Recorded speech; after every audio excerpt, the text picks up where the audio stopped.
Karena satu keputusan nekat, saya berkahwin dengan seorang lelaki miskin dan menjadi bahan ketawa rakan-rakan saya. Semasa tiba di majelis pertemuan semula reunian, rakan-rakan yang bergaji Rp150.000 setahun duduk di meja sana, dan yang bergaji Rp1,5 juta setahun di meja sini. Suami saya bertanya, kalau macam tuh, orang yang ada aset Rp1,5 bilion duduk kat mana? Nama saya Nurul Amani. Usia saya 30 tahun. Di kampung halaman, usia sebegitu sudah dianggap anak darah tua dan menjadi beban keluarga. Padahal rupa saya tidaklah hodoh dan saya mempunyai pekerjaan yang baik. Saya membuka sebuah bengkel craft tangan kecil di tepi jalan, menghasilkan pelbagai produk buatan tangan. Tetapi nampaknya urusan jodoh saya memang tidak lancar. 5 tahun yang lalu, cinta pertama saya kandas karena ditentang oleh keluarganya yang menganggap kami tidak setaraf. Luka itu masih membekas sehingga sekarang. Sejak itu, saya jadi takut untuk menjalin hubungan, takut mengambil tanggung jawab, dan takut dipandang rendah oleh dunia.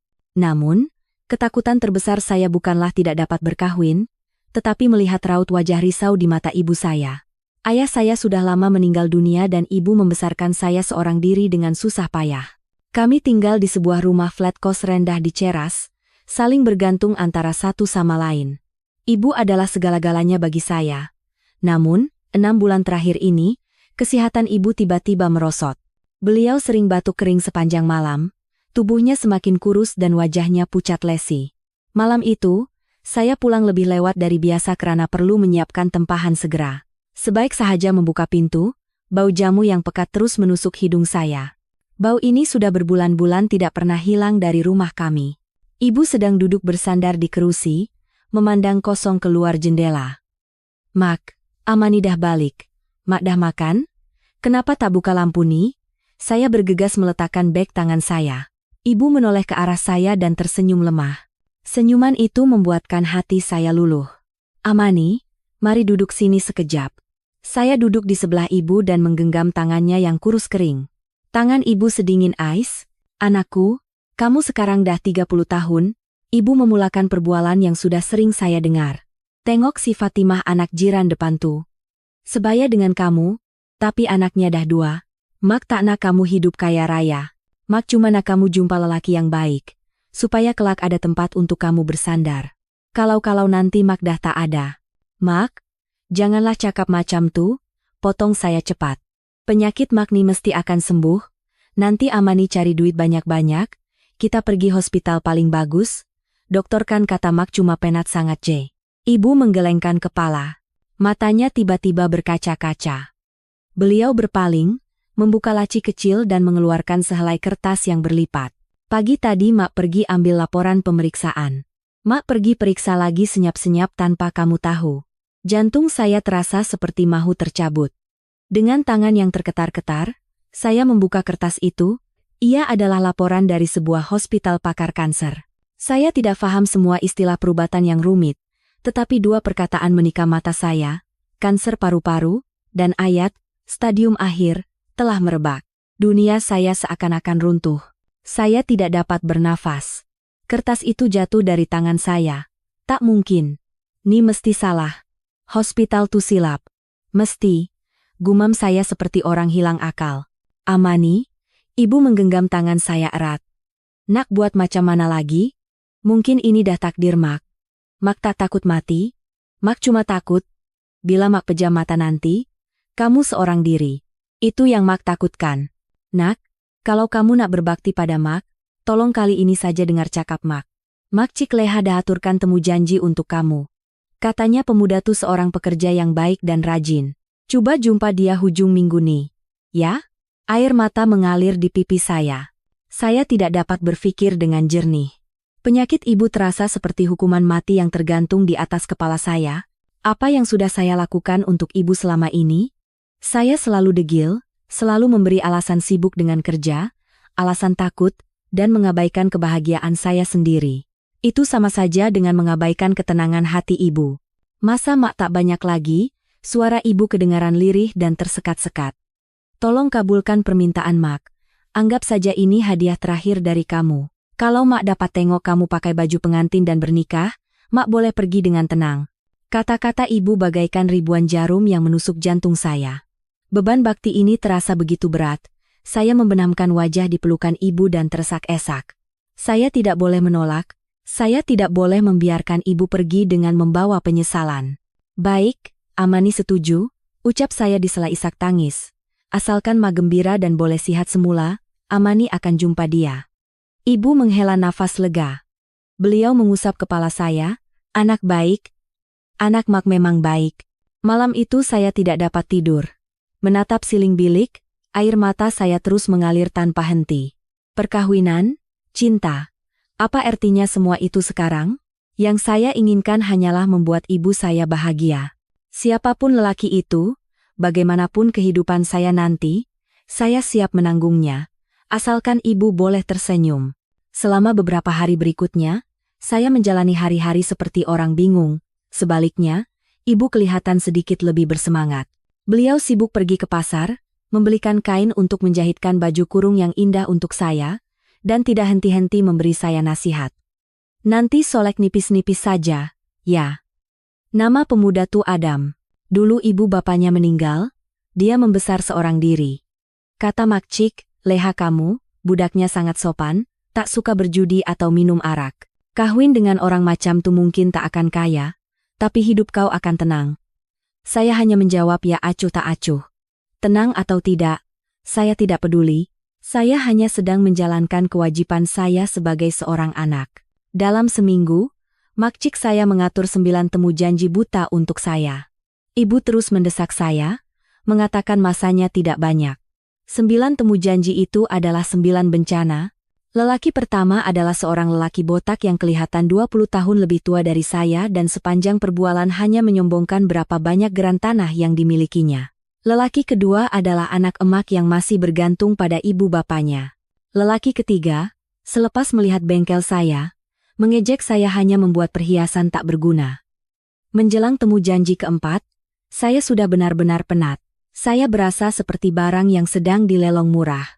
Tetapi setiap kali pulang ke rumah dan melihat ibu menatap saya dengan mata penuh harapan di samping bau jamu yang pahit, saya tidak sampai hati untuk berhenti. Pada hari janji temu ke-10, hari Ahad, tempatnya di sebuah kafe bernama Kafe Senja Merah, nama yang kedengaran agak kuno, tetapi menenangkan. Ibu sudah menggosok kemas sehelai baju kurung sutera berwarna kuning pucat untuk saya. Pantulan diri saya di cermin kelihatan pucat dan letih. Amani, semangat ya. Makcik Leha, kata pemuda yang ini yang paling baik antara semua. Namanya Adam bin Haris, pekerja biasa. Kalian janji jumpa di meja nomor 7 dekat tingkap, suara ibu kedengaran agak tergesa-gesa. Baik, Mak. Amani faham. Adam bin Haris. Saya menghela nafas, mengambil beg tangan, dan melangkah keluar. Saya tiba di Kafe Senja Merah. Persis seperti yang saya bayangkan, kecil dan tenang.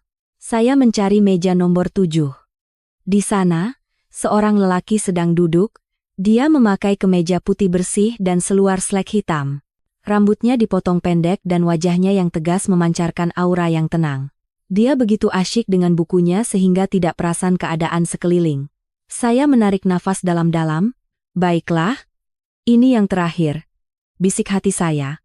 Saya menghampiri mejanya, coba tersenyum seramah mungkin. Assalamualaikum, Encik Adam bin Haris, tanya saya. Saya Nurul Amani yang diperkenalkan oleh Makcik Leha. Lelaki itu mengangkat kepala. Matanya sangat jernih dan dalam. Dia menatap saya beberapa saat, kelihatan sedikit terkejut, tetapi kemudian tersenyum sopan, senyuman yang sangat lembut. Waalaikumsalam. Ya, betul. Cik Nurul Amani, silakan duduk. Nak minum apa? Saya duduk di kerusi yang ditariknya. Jantung saya berdebar sedikit lebih laju. Sekurang-kurangnya lelaki ini nampak lebih baik daripada 9 lelaki sebelumnya. Teh halia panas saja. Tak sihat ke? Tanyanya sambil memanggil pelayan. Tak, cuma penat sikit, jawab saya. Perbualan canggung pun bermula. Dia memperkenalkan dirinya sebagai Adam, seorang pekerja bawahan di sebuah syarikat biasa. Dia berkata ibu bapaknya meninggal dunia semasa dia kecil dan sekarang dia tinggal sendirian di sebuah bilik sewa, ulang-alik kerja dengan motosikal kapcai lama. Situasinya memang sangat biasa. bahkan boleh dikatakan susah, tetapi saya tidak peduli. Kata-kata ibu benar. Lebih baik yatim piatu, sekurang-kurangnya saya tidak perlu risau tentang urusan mentua yang rumit. Cik Nurul Amani, Adam kelihatan ragu-ragu. Seperti yang Mak Cik dah ceritakan, saya ingin segera membina rumah tangga yang stabil. Saya menatap matanya lurus-lurus. Saya memutuskan sudah tiada masa untuk berbasa-basi. Encik Adam, saya akan berterus terang. Ibu saya sedang sakit tenat, kanser tahap akhir. Satu-satunya keinginan beliau adalah untuk melihat saya bernikah sebelum beliau meninggal dunia. Wajah Adam menegang. Buku di tangannya sudah ditutup. Dia menatap saya lekat-lekat. Tatapannya bukan lagi tatapan ramah biasa, tetapi tatapan penuh empati. Saya tahu ini kedengaran gila, suara saya mula bergetar. Tapi saya tak ada cara lain, 9 temu janji sebelum ni gagal semua dan saya dah sangat penat. Saya menarik nafas, mengumpulkan keberanian. Saya membuka beg tangan saya, bukan untuk mengambil gincu atau cermin, tetapi kad pengenalan saya meletakkannya di atas meja. Saya tak akan tanya berapa banyak duit encik ada atau macam mana rupa rumah encik. Saya hanya perlukan seorang suami. Seseorang yang sudi ikut saya berjumpa ibu dan membuatnya bahagia. Bolehkah encik bantu saya? Seluruh kafe terasa sunyi. Yang terdengar di telinga saya hanyalah degupan jantung saya sendiri yang kencang. Lelaki bernama Adam bin Haris di hadapan saya benar-benar kaku. Dia menatap saya, kemudian silih berganti menatap kad pengenalan di atas meja. Dia pasti menganggap saya perempuan gila. Saya tahu saya gila. Seorang wanita berumur 30 tahun pada pertemuan pertama terus mengajak kawin sambil menunjukkan kad pengenalan. Jika berita ini tersebar, saya mungkin tidak akan berani keluar rumah. Cik Nurul Amani, Adam akhirnya bersuara. Nada suaranya penuh ketidakpercayaan. Adakah Cik serius? Ya, sangat serius. Saya meramas kedua-dua tangan saya di bawah meja hingga memutih, coba agar suara saya tidak bergetar. Saya tahu ini tawaran yang tidak masuk akal. Encik Adam boleh menolaknya. Kalau begitu, saya akan terus pergi seolah-olah tiada apa-apa yang berlaku antara kita. Saya menatap matanya lurus-lurus. Di dalam matanya yang dalam, tiada cemuhan atau penghinaan. Hanya ada keterkejutan dan sebuah emosi yang tidak dapat saya jelaskan. Ibu saya, tekak saya terasa kering, adalah orang yang paling berharga dalam hidup saya. Dokter kata masanya tak banyak lagi. Saya tak tahan melihatnya menderita setiap hari karena risaukan saya. Daripada membiarkan beliau meninggal dengan penyesalan, lebih baik saya buat perkara gila macam ni. Air mata saya akhirnya tumpah. Saya bergegas menoleh dan menyekanya. Sungguh memalukan. Tepat pada masa itu, telepon bimbit saya berdering. Ibu, saya terkejut dan tergesa-gesa menjawabnya. Hello, Mak, Amani. Dah jumpa dengan Adam ke? Suara ibu kedengaran lemah bercampur dengan bunyi batuk. Mak, nafas Mak sesak sangat. Dada Mak sakit, Nak. Jantung saya seperti diramas. Mak, tunggu. Amani balik sekarang. Amani panggil ambulans. Tak payah, ibu tercungap-cungap. Mak cuma nak tahu. Macam mana pemuda tuh? Kamu berdua serasi? Saya menggigit bibir. Di saat seperti ini pun ibu hanya memikirkan saya. Saya mengerling lelaki di seberang saya. Dia masih memerhatikan saya. Jangan risau. Mak, saya menarik nafas dalam-dalam dan membuat keputusan paling nekat dalam hidup saya. Dia orang yang sangat baik, Mak. Dan dia setuju. Setuju? Setuju apa? Dia setuju untuk kawin dengan Amani, Mak. Sebaik sahaja mengucapkan ayat itu, seluruh kekuatan saya seakan-akan hilang. Hening sejenak di seberang talian. Kemudian saya mendengar suara ibu menghela nafas lega, helaan nafas paling ringan yang pernah saya dengar selama 6 bulan terakhir. Bi, betulkah, Nak? Ya Allah, terima kasih. Lepas tu, bila kamu nak bawa dia ke rumah jumpa Mak? Ya, Ma. Sekarang kami dalam perjalanan ke sana. Syukurlah, syukurlah. Mak tunggu ya. Ibu mematikan panggilan. Saya meletakkan telepon di meja. Seluruh tubuh saya menggeletar. Saya menatap Adam dengan perasaan bersalah. Saya telah membuat keputusan sepihak dan menipu ibu saya. Encik Adam, maafkan saya. Saya tak berniat naheret Encik dalam masalah ni, ibu saya. Saya bangkit dan tergesa-gesa mengemaskan kad pengenalan saya. Minta maaf sangat-sangat dah buang masa Encik. Saya kena jumpa ibu saya segera. Saya berpaling hendak lari dari situ. Saya tidak punya keberanian lagi untuk menatap wajahnya. Saya adalah anak derhaka yang tega menipu ibunya yang sedang sakit. Tunggu sekejap, Cik Amani. Suara tenang kedengaran dari belakang. Saya berhenti tetapi tidak berani berpaling. Adam bangkit dan menghampiri saya. Apa yang Cik baru cakap pada ibu Cik tadi? Adakah semuanya benar? Saya bingung.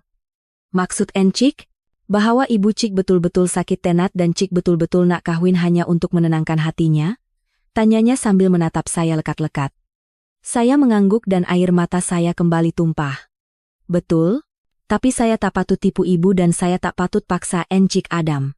Adam terdiam sejenak, lalu melakukan sesuatu yang tidak pernah saya bayangkan. Dia menghela nafas seolah-olah baru saja membuat satu keputusan yang sangat penting. Baiklah, saya setuju. Saya tergamam. Apa? Apa yang Encik baru katakan? Saya setuju untuk berkahwin dengan Cik Amani, ulangnya dengan jelas. Saya pun sedang didesak keluarga untuk berkahwin. Sekurang-kurangnya alasan Cik Amani jujur. Saya paling tak suka dengan kepura-puraan. Saya hanya boleh berdiri kaku, seolah-olah disambar petir. Dia baru saja setuju. Lelaki yang baru saya temui kurang dari 30 menit, mendengar cerita gila saya, dan setuju untuk berkahwin. Encik tak bergurau, kan? Tanya saya tergagap. Encik tahu apa yang saya cakapkan nih, ini perkawinan. Kita akan daftar secara rasmi dan jadi suami istri yang sebenar. Saya tahu, jawab Adam dengan wajah yang sangat serius. Dan saya tidak bergurau. Masa Cik Amani tak banyak dan saya pun tak nak buang-buang masa lagi dengan temu janji buta yang tak ada gunanya. Dia menatap saya. Kan saya dah cakap, Cik. Saya pun rasa tekanan dari keluarga. Sebenarnya hari ini saya tak patut jumpa Cik Amani. Ada perempuan lain yang dah dijodohkan. Tapi dia batalkan. Mungkin ini takdir. Saya masih terpinga-pinga. Takdir atau tindakan impulsif dua orang yang sudah terdesak. Saya memerhatikannya dari hujung rambut hingga hujung kaki. Kemeja putih, seluar slack hitam, jam tangan digital yang nampak murah. Dia betul-betul kelihatan seperti pekerja biasa. Encik tak takut? Macam mana kalau saya orang jahat atau penipu? Adam ketawa. Tawa ringannya membuat otot wajahnya yang tegang menjadi relaks. Nak tipu apa dari saya? Kan saya dah cakap saya yatim piatu. Tinggal di bilik sewa. Gaji pun cukup-cukup makan. Kalau Cik nak kejar duit, Cik salah orang. Kalau nak tipu cinta. Dia menatap saya. Rasanya tidak. Kata-katanya membuat saya sedikit tenang. Betul juga. Dia kata dia tidak punya apa-apa. Saya juga. Bengkel craft tangan saya hanya cukup untuk makan. Kami adalah dua angka sifar yang sempurna. Perkawinan dua orang yang tidak punya apa-apa mungkin adalah perkawinan yang paling selamat. Tapi saya masih tak faham. Hanya kerana tekanan. Encik boleh cari orang yang lebih baik. Ada memandang keluar jendela. Pandangannya menerawang. Cik Amani, percaya pada cinta? Soalannya membuat saya bingung. Saya tak tahu.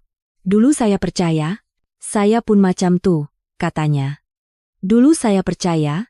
Tapi perempuan-perempuan yang saya jumpa hanya tertarik pada berapa banyak duit yang saya ada. Apa jawaban saya? Mereka tak peduli siapa saya.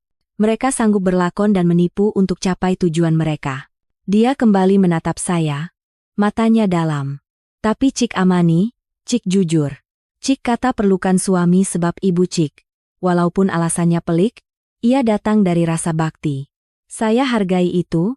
Daripada kahwin dengan orang yang cakap cinta tapi hanya cintakan duit saya, lebih baik saya kahwin dengan wanita yang mungkin tak cintakan saya, tapi punya rasa bakti yang besar. Dia menarik nafas. Ada satu syarat. Syarat apa? Jantung saya berdebar lagi. Kita akan daftar perkawinan seperti yang Cik Amani mahukan. Kita akan jadi suami istri dari segi undang-undang. Tapi ini bukan lakonan. Kita akan coba hidup seperti keluarga yang sebenar. Kita akan jaga ibu Cik Amani bersama-sama. Dan kita akan saling beri peluang. Peluang untuk saling mengenali dan membina perasaan. Boleh? Peluang? Saya tidak pernah berpikir sejauh itu. Saya hanya berpikir untuk menyenangkan hati ibu saya. Tetapi tawaran Adam bukanlah belas kasihan, melainkan sebuah janji yang serius. Saya menatapnya. Dia tidak kacak luar biasa, tetapi dia kelihatan tulus dan boleh diharap. Ya, saya setuju. Saya mengangguk mantap. Kalau Encik Adam percaya pada saya pun akan percaya pada Encik Adam. Mari kita coba bersama. Bagus. Adam tersenyum. Jadi sekarang kita nak kemana? Ke rumah Cik Amani untuk jumpa ibu? Tunggu, kata saya. Sekarang kita dah buat keputusan. Kita kena buat dengan betul. Kita pergi pejabat pendaftaran dulu. Saya tak nak ibu curiga. Bila saya bawa Encik Adam pulang, saya nak dengan bangga berkata, Mak, ini suami Amani. Adam nampak sedikit terkejut dengan ketegasan saya, tetapi terus mengangguk. Baik, jom kita pergi. Saya tahu tempat yang boleh uruskan hari ini. Hari ini kan Ahad? Tanya saya hairan. Saya kenal orang kat sana, jawabnya ringkas. Kami meninggalkan kafe Senja Merah. Saya masih berasa semua ini seperti mimpi. Saya, Nurul Amani, usia 30 tahun, baru sahaja memutuskan untuk berkahwin dengan lelaki yang saya temui kurang dari sejam yang lalu. Saya tidak tahu bagaimana masa depan saya nanti. Saya hanya tahu saya mesti lakukan ini demi ibu. Saya masih bingung semasa mengikuti Adam keluar. Jabatan pendaftaran negara betul-betul buka hari Ahad? Tanya saya lagi, masih ragu. Saya kenal orang di sana, jawabnya ringkas. Dia membawa saya ke motosikalnya, sebuah motosikal kapcai lama dengan cat yang sudah pudar. Dia memberi saya sebuah helmet biasa dan menghidupkan enjinnya. Bunyi enjin yang bising kedengaran sangat nyata. Saya ragu-ragu naik ke tempat duduk belakang dan memegang besi pemegang belakang dengan tangan yang terketar-ketar. Saya akan segera menjadi seorang istri. Istri kepada lelaki yang baru saya temui sejam lalu. Sungguh tidak boleh dipercayai. Adam menunggang motosikalnya dengan sangat berhati-hati dan tidak banyak bercakap. Kami tiba di sebuah bangunan pejabat kerajaan. Seperti yang dikatakannya, walaupun hari Ahad, satu pintu tepi terbuka. Dia membawa saya masuk. Di dalam, seorang pegawai separuh baya berkacamata kelihatan sudah menunggu dengan wajah serius. Selamat tengah hari, Adam. Adam sedikit menunduk pada pegawai itu. Pegawai itu melihat kami lalu menghulurkan 2 set borang. Korang isi maklumat diri kat sini? Dah fikir masak-masak, kan? Saya memegang pen, tetapi tangan saya menggeletar hebat. Adam bin Haris. Nurul Amani binti. Saya mengerling borangnya. Dia mengisinya dengan sangat cepat. Tulisannya kemas, pekerjaan, kaki tangan swasta, alamat, bilik sewa melati, status, bujang. Semuanya sepadan dengan apa yang dia katakan. Apabila pegawai itu bertanya untuk kali terakhir, adakah kamu berdua melakukannya atas kerelaan sendiri? Jantung saya terasa berhenti berdegup. Kerelaan sendiri? Saya melakukannya demi ibu. Saya mengerling Adam. Dia sedang menatap saya. Tatapannya seolah-olah menenangkan saya. Sangat tegas. Dia mengangguk ringan pada saya. Ya, atas kerelaan sendiri. Suara saya kedengaran anehnya sangat mantap. Atas kerelaan sendiri, suara tenang Adam kedengaran di sebelah saya. Cep. Bunyi cop dimeterai. Pegawai itu memberikan kami 2 sijil nikah. Sudah selesai. Semoga kekal hingga ke jannah. Saya memegang sijil nikah itu di tangan saya. Rasanya lebih berat daripada mana-mana hasil kraft tangan yang pernah saya buat. Dengan beberapa baris tulisan dan beberapa cop, hidup saya telah membelok ke arah yang berbeza. Saya sekarang adalah istri orang. Semasa keluar dari pejabat, cahaya matahari petang terasa begitu menyilaukan. Dah beres? Kata Adam. Suaranya masih kedengaran biasa sahaja. Sekarang kita dah rasmi jadi suami istri. Awak sekarang istri saya. Caranya menyebut istri saya kedengaran sangat semula jadi, sedangkan saya masih berasa sangat kekok. Motosikal saya kat sana. Dia menunjuk motosikal kapcai lamanya. Agak buruk. Maaf ya. Bilik sewa yang saya tinggal pun sempit. Saya yatim piatu, jadi dah biasa hidup sederhana. Saya mengangguk. Tak apa, saya pun dah biasa tinggal di rumah sempit. Saya tak takut hidup susah. Sekarang, jom kita ke rumah saya. Kita kena beritahu Mak cepat. Saya naik ke tempat duduk belakang motosikalnya. Kali ini, mungkin karena sijil nikah di tangan saya, hati saya terasa lebih mantap. Punggungnya tidak lebar, tetapi terasa tegap dan teguh. Saya tidak berani memeluknya, hanya memegang ujung kemejanya perlahan. Motosikal itu kembali hidup dengan bunyi yang bising, membawa kami berdua menuju ke rumah flat sederhana tempat saya dan ibu tinggal. Memulakan sebuah kehidupan perkawinan yang masa depannya tidak dapat saya teka. Kami menaiki tangga yang gelap di blok flat kami. Semakin dekat ke rumah, bunyi batuk ibu kedengaran semakin jelas. Hati saya terasa sakit, saya tidak tahu sama ada apa yang saya lakukan ini betul atau salah. Tetapi saya tiada pilihan lain. Sebaik sahaja pintu dibuka, bau jamu kembali menusuk hidung. Mak, Amani dah balik. Ibu sedang bersandar di kerusi lama, memandang keluar jendela, mendengar suara saya, beliau menoleh. Matanya membulat apabila melihat Adam berdiri canggung di belakang saya. Amani, ni siapa? Saya menarik nafas dalam-dalam, menarik Adam ke hadapan, dan menunjukkan 2 sijil nikah. Mak, ini Adam, suami Amani. Saya coba bercakap sejelas mungkin, kami baru saja bernikah. Ibu kaku. Beliau menggosok matanya, memastikan tidak salah lihat. Beliau menatap saya, kemudian Adam, kemudian kembali menatap lekat-lekat sijil nikah di tangan saya. Apa? Suami? Adam melangkah ke hadapan dengan sangat sopan, menunduk sedikit. Ya, Makcik. Nama saya Adam bin Haris, suami Amani. Kami baru saja dari pejabat pendaftaran dan terus ke sini untuk minta restu Makcik. Suaranya kedengaran tulus dan santun. Ibu dengan tangan yang terketar-ketar berpegangan pada sandaran kerusi untuk bangkit. Ya Allah, betulkah nih? Amani, kamu tak bergurau dengan Mak, kan? Bukan bergurau, Mak. Ini sungguh-sungguh. Air mata saya mula mengalir, ibu menyambar sijil nikah itu dan membukanya dengan tangan yang gemetar. Setelah memastikan nama kami berdua dan cop merah yang jelas, ibu tiba-tiba menangis. Beliau tersesak-esak, tetapi itu adalah air mata kebahagiaan. Syukurlah. Syukurlah. Nak. Ibu meraih tangan Adam. Nak. Adam, kan? Sini. Sini duduk. Ibu mendudukkan Adam di kerusi. Beliau tidak melepaskan tangannya. Nak. Anak Magni degil. Tak apa ke? Tak, Makcik. Amani orang yang sangat baik. Adam masih kelihatan sedikit canggung. Keluarga kamu? Ibu bapak kamu? Ibu mula bertanya. Macam nih. Makcik. Adam menjawab dengan suara tenang. Saya yatim piatu. Ibu bapak saya dah meninggal sejak kecil. Saya membesar seorang diri dan sekarang bekerja sambil tinggal di bilik sewa. Saya cemas ibu akan kecewa, tetapi ternyata tidak. Mendengar itu, ibu malah kelihatan lebih gembira. Yatim piatu, tak apa, lagi bagus, kamu boleh berdikari sejak kecil, hebat tuh. Makcik tak peduli kamu miskin, Makcik pun miskin. Yang penting kamu boleh tulus sayangkan Amani, dan bila Makcik dah tak ada, kamu boleh jaga dia.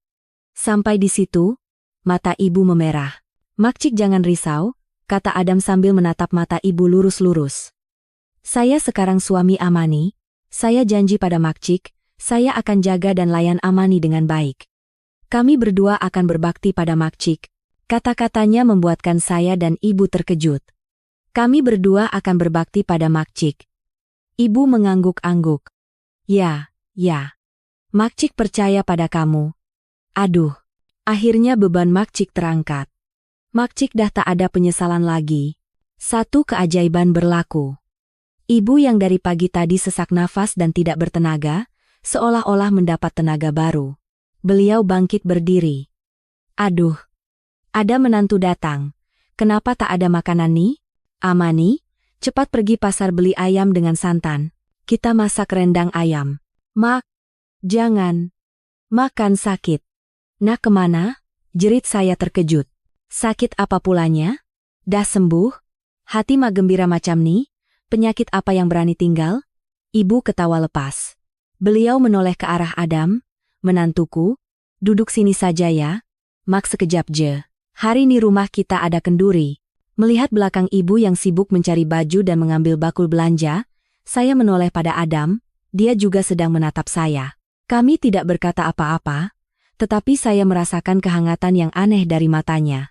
Saya berbisik perlahan, hanya agar dia yang mendengar, terima kasih. Dia hanya tersenyum tipis. Saya kan suami awak. Untuk pertama kalinya dalam 6 bulan terakhir, rumah flat kami yang usang tidak lagi dipenuhi bau jamu dan desahan nafas, sebaliknya dipenuhi tawa bahagia. Keesokan harinya, setelah bertemu ibu, Adam mencadangkan agar kami berpindah. Kita kandah kahwin, kena ada kehidupan sendiri. Lagipun rumah mak sempit. Kalau kita kat sana, dia tak boleh rehat dengan selesa. Bilik sewa saya pun dekat dari sini, jadi kita boleh selalu datang jenguk. Ibu terus bersetuju. Betul tuh. Pengantin baru kena tinggal sendiri, mak tak apa-apa sorang-sorang. Mak dah sihat sekarang. Jadilah saya berpindah, barang-barang saya hanya pakaian dan bahan-bahan craft tangan. Ada mengangkut saya dan beberapa kotak dengan motosikal kapcai lamanya. Bilik sewa yang disewanya ternyata berada di sebuah flat kos rendah lain yang sama usangnya dengan rumah ibu saya. Terletak di tingkat 3, rumah itu hanya terdiri dari satu bilik dan sebuah ruang tamu yang sekaligus menjadi dapur. Perabotnya sangat sederhana, bahkan kelihatan menyedihkan. Hanya ada satu tilam di lantai, almari kain, satu set sofa lama, dan dapur gas mudah alih. Rumahnya agak bersepah ya, maaf, kata Adam sambil menggaruk kepala. Sebenarnya bukan bersepah, tetapi kosong sehingga tidak terasa ada kehangatan manusia. Tak apa, saya tersenyum. Ada tempat berteduh dari hujan dan panas pun dah bagus. Kalau kemas sikit mesti jadi selesa. Maka bermulalah kehidupan perkawinan kami. Kehidupan yang sangat biasa. Setiap pagi pukul 7, Adam berangkat kerja dengan motosikal lamanya. Katanya dia bekerja di sebuah syarikat pembekal alat tulis kecil. Pulangnya selalu tepat pukul 6 petang. Setiap hujung bulan, dia akan memberi saya sampul berisi gajinya. Isinya Rp3.000. Ini duit poket saya dengan tambang cukup Rp500. Selebihnya awak yang uruskan untuk keperluan rumah tangga. Rp3.000. Satu angka yang sangat kecil untuk hidup di bandar ini, tetapi hati saya terasa hangat. Dia percaya pada saya dan menyerahkan semua uangnya. Saya tidak berhenti bekerja. Bengkel saya tetap buka, tetapi saya mengurangkan tempahan dan lebih banyak meluangkan masa untuk menguruskan keluarga. Saya membersihkan rumah sewa kami, memasang langsir baru, dan meletakkan beberapa pasu pokok kecil. Saya pergi ke pasar, membeli belah, dan memasak. Saya ingin membawa kehangatan ke dalam rumah ini. Adam adalah suami yang pendiam. Dia tidak pandai berkata-kata romantis, tidak pernah membelikan saya setangkai bunga pun. Tetapi dia adalah orang yang sangat baik. Makanan apapun yang saya masak, dia selalu memuji sedap dan menghabiskannya. Selesai makan, dia selalu yang mencuci pinggan. Walaupun saya larang, tangan awak kan sakit sebab buat craft. Biar saya saja, hanya itu yang dikatakannya. Apabila saya bekerja hingga lewat malam, dia tidak pernah merungut, hanya diam-diam membuatkan segelas susu suam. Jangan lewat sangat, nanti mata awak rosak. Hidup kami mengalir dengan tenang. Kami tidak kaya, kami hidup sangat berjimat. Saya tidak pernah merengek meminta baju baru atau gincu mahal. Sebaliknya, dari uang hasil bengkel, saya membelikannya beberapa helai kemeja baru untuk menggantikan kemejanya yang sudah lusuh. Tetapi saya tidak pernah mengeluh. Saya berasa damai. Selepas luka masa lalu saya jadi takut pada janji-janji manis. Kehidupan yang miskin tetapi stabil bersama Adam justru membuat saya berasa selamat. Setiap hujung minggu, kami menaiki motosikal lama itu untuk menjenguk ibu. Adam tidak pernah lupa membawakan sebungkus buah oren atau sekotak susu. Dia akan duduk di sebelah ibu dengan sabar mendengar cerita-cerita lamanya dan membaiki kipas angin yang rosak. Tak perlu ditanya, ibu lebih menyayangi menantunya daripada anak kandungnya sendiri. Amani ini mesti dulu selamatkan negara masa hayat sebelumnya. Sebab tuh boleh jumpa orang macam kamu. Baik, rajin, tak suka judi, dan minum arak. Magdah tak minta apa-apa lagi. Melihat ibu yang tersenyum dan Adam yang tekun membaiki barang, saya sadar bahwa keputusan nekat saya itu adalah keputusan terbaik dalam hidup saya. Ibu kelihatan sehat, tetapi beliau masih rutin meminum jamu. Diagnosis kanker tahap akhir itu masih seperti awan hitam yang tergantung di atas keluarga kami. Saya masih hidup dalam ketakutan, takut kebahagiaan ini begitu rapuh, takut ibu boleh pergi bila-bila masa. Suatu malam selepas makan, Adam melihat saya termenung sambil menatap bungkusan jamu ibu. Dia duduk di sebelah saya. Amani, katanya perlahan. Saya ada kawan lama yang kerja jadi dokter di Pusat Perubatan Sejahtera. Hospital tuh bagus sangat. Saya terkejut. Pusat Perubatan Sejahtera? Itu kan hospital swasta yang paling mahal kat Bandar nih. Kita tak ada duit nak ke sana. Jangan risau. Adam menggenggam tangan saya. Kawan saya akan bantu. Kita cuma periksa semula saja. Saya ada sikit simpanan sebelum kawin. Lagipun tak pelik ke? Dokter kata tahap akhir. Tapi ibu akhir-akhir ini makin sihat dan muka dia pun lebih segar. Kata-katanya membuat saya tersedar. Betul juga. Saya terlalu gembira sehingga lupa pada fakta yang tidak logik itu. Kanker tahap akhir. Bagaimana boleh semakin sihat tapi, bagaimana kalau? Saya tidak mau berpikir lebih jauh. Bagaimana kalau ini adalah kebahagiaan terakhir yang kami nikmati? Kita kena pergi. Apapun hasilnya, kita kena tahu yang pasti. Amani, suara Adam tegas. Kita tak boleh hidup dalam kerisauan macam ini terus. Percaya pada saya. Ketegasannya meyakinkan saya. Keesokan harinya, kami berbohong pada ibu, mengatakan akan membawanya untuk pemeriksaan rutin. Ibu merungut. Buat apa buang-buang duit? Mak Kanda sembuh. Tetapi Adam berkeras. Mak kena pergi. Ini permintaan menantu Mak. Adam tidak menaiki motosikal, sebaliknya menempah taksi. Katanya, supaya Mak tak penat. Saya berasa ini juga aneh. Orang sejimat dia, kenapa hari ini begitu boros? Pusat Perubatan Sejahtera membuat saya terpana. Bersih dan modern seperti hotel 5 bintang. Bahkan tiada bau hospital yang tidak menyenangkan. Adam berjalan dengan sangat biasa, seolah-olah sudah hafal jalannya. Dia membawa kami ke bilik praktik seorang profesor, ketua jabatan. Ini kawan awak, bisik saya. Nampak tua dan sangat terpelajar. Bukan, dia guru kawan saya. Saya dah minta tolong kawan saya, jawab Adam. Profesor itu sangat ramah. Dia melihat rekod perubatan lama ibu lalu mengerutkan dahi. Ini tak mungkin. Mari kita periksa semula semuanya. Ibu dibawa untuk menjalani pelbagai ujian. Imbasan CT, ultrasound, ujian darah. Saya dan Adam menunggu di luar. Saya begitu cemas sehingga kedua-dua tangan saya saling meramas. Telapak tangan saya basah oleh peluh. Adam hanya diam-diam menggenggam tangan saya. Kehangatan dari tangannya membuat saya sedikit lebih tenang. Beberapa jam terasa seperti selamanya. Akhirnya profesor itu memanggil kami bertiga masuk. Di tangannya ada laporan pemeriksaan yang baru.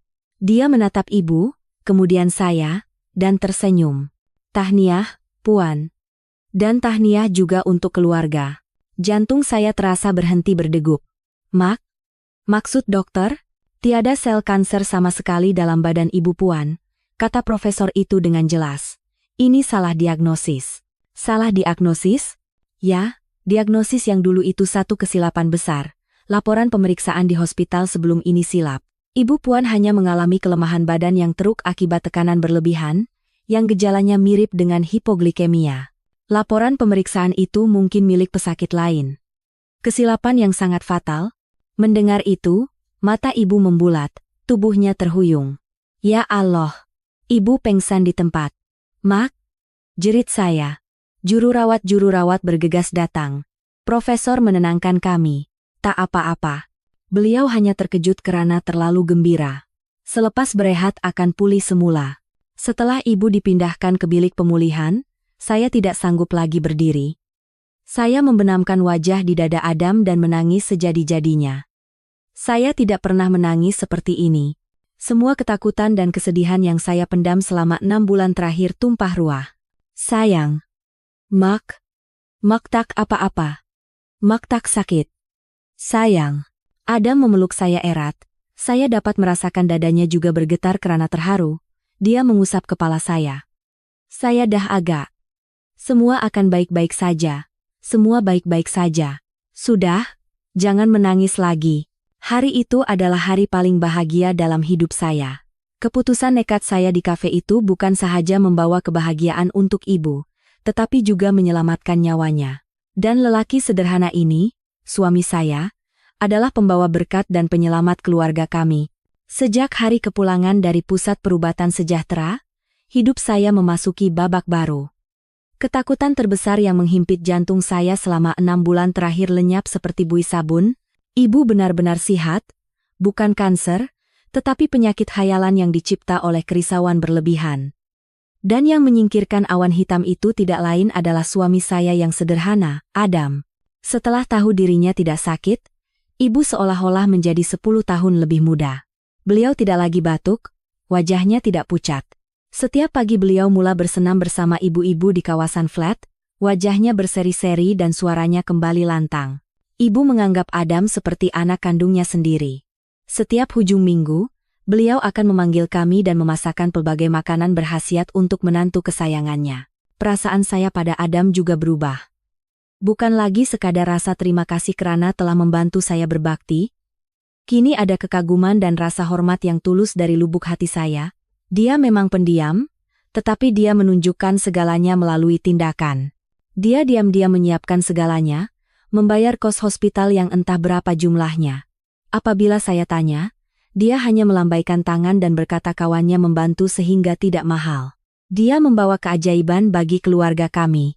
Saya berasa mendapat suami seperti ini adalah berkat 7 keturunan. Saya tidak lagi peduli sama ada dia kaya atau miskin, yatim piatu atau bukan. Saya hanya bertekad untuk menjadi istri yang baik yang layak untuknya. Saya mencurahkan seluruh hati saya untuk menjaga rumah kecil kami di flat sewa itu. Dengan gaji Rp3.000 yang diberikannya, saya membuat perancangan keuangan yang teliti. Saya bangun pagi-pagi, pergi ke pasar untuk memilih sayur-sayuran paling segar dan daging berkualiti terbaik. Saya tahu dia suka gulai ikan, jadi saya belajar bersungguh-sungguh cara membuatnya lebih lazat. Meja makan kami tidak mewah, hanya ada sayur campur, tahu goreng, dan sambal belacan sederhana, tetapi selalu hangat dan penuh cinta. Melihatnya pulang kerja, berpeluh dan makan dengan lahap membuat saya bahagia. Kebahagiaan ternyata sesederhana itu. Selesai makan, dia pasti akan mencuci pinggan. Tangan awak kan penat seharian buat craft. Biar abang saja. Saya menolaknya dan berkata, abang yang seharian bekerja mesti lebih penat. Duduk saja kat sofa tengok berita. Kami suami istri sering berebut kerja remeh seperti mencuci pinggan dan akhirnya melakukannya bersama. Dia membilas, saya mengeringkan. Dapur kecil kami selalu penuh dengan tawa. Saya sedar beberapa helai kemeja yang dipakainya untuk kerja sudah mula lusuh. Dengan uang hasil bengkel saya, diam-diam saya membeli kain dan menjahitkan beberapa helai kemeja baru untuknya. Malam itu, dengan wajah sedikit merona, saya memberikan kemeja itu kepadanya. Nih, Amani jahit sendiri. Coba pakai, muat ketak. Adam terdiam. Dia mengambil kemeja itu, memerhatikan jahitan tangan saya yang kemas, tanpa berkata apa-apa. Dia menanggalkan kemeja lamanya dan memakai yang baru. Sangat padan, seperti dibuat khas untuknya. Dia berdiri di hadapan cermin lama, menilik diri, lalu menoleh pada saya, tatapannya anehnya begitu hangat. Terima kasih. Cantik sangat, katanya. Kemudian melakukan sesuatu yang tidak saya duga, dia mendekat dan memeluk saya. Pelukan yang ringan tetapi sangat erat.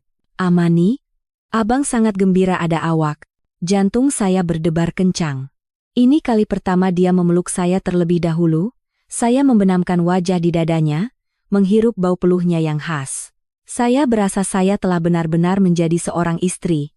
Hidup kami terus berjalan seperti itu. Dia masih tidur di sofa dan saya di dalam bilik. Tetapi jarak yang tidak kelihatan di antara kami sepertinya telah lenyap. Suatu petang Ahad semasa saya dan Adam sedang sibuk membersihkan rumah, seseorang mengetuk pintu. Ibu tidak pernah mengetuk, beliau pasti sudah menjerit-jerit dari bawah tangga. Saya dan Adam saling berpandangan terkejut. Selain ibu, siapa lagi yang akan datang ke rumah flat ini?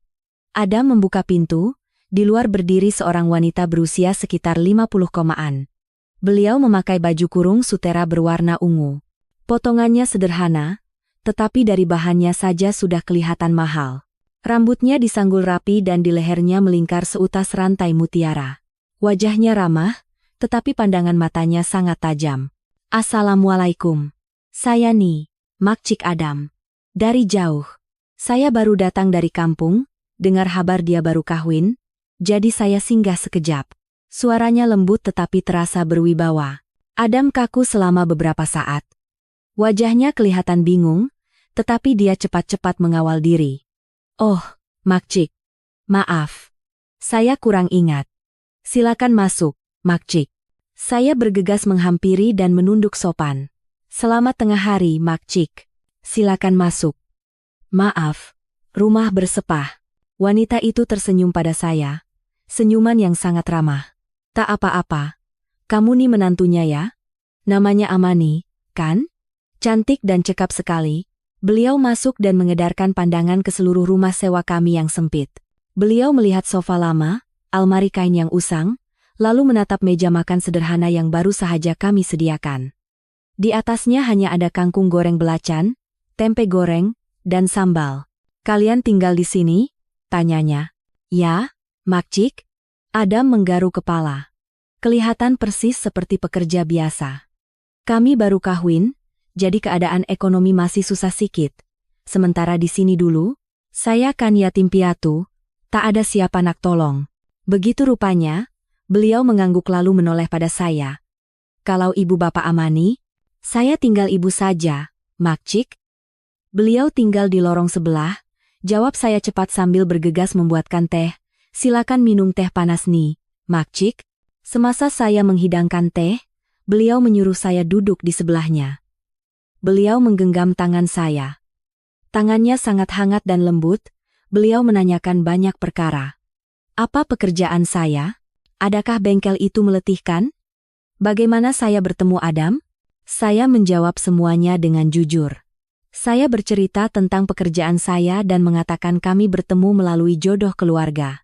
Tentu saja saya tidak menceritakan tentang penyakit ibu atau perkawinan kami yang tergesa-gesa.